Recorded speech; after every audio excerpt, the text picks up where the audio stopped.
au lendemain de son élection à la tête de ce pays, inviter l'ensemble des acteurs politiques à un dialogue national qui a abouti à ces points d'accord, ces points de consensus, objet de ce nouveau code électoral. Je voudrais également dire tout mon respect et ma considération à ces acteurs politiques du dialogue national à qui il faut rendre hommage et saluer leur patriotisme et leur contribution à cette avancée significative de notre démocratie.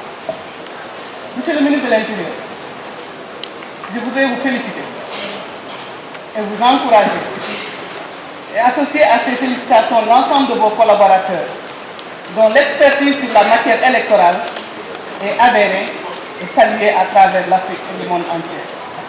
Monsieur le ministre, vous l'avez déjà dit, toutes les innovations apportées à ce nouveau code traduisent des préoccupations de transparence dans le processus électoral et vous les avez transposées en l'état.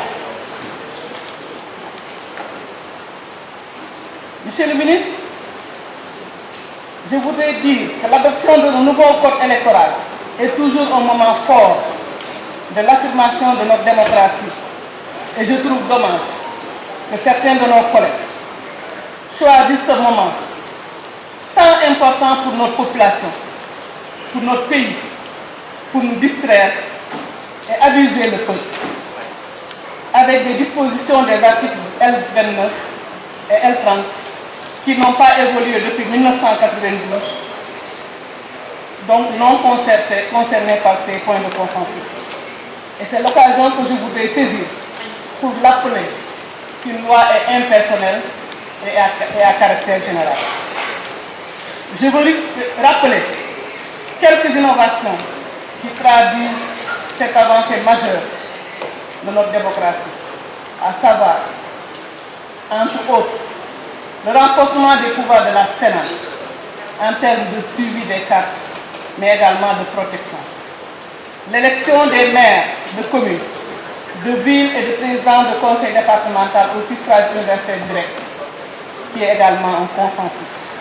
L'amélioration des conditions de participation au processus électoral des personnes vivant avec un handicap dès leur inscription sur les listes électorales jusqu'à la phase de vote. Pour terminer, Monsieur le Président, je voulais juste rappeler à ceux qui nous suivent que ce code est un consensus de tous les pôles, majorité, opposition, non alignée, société civile et administration.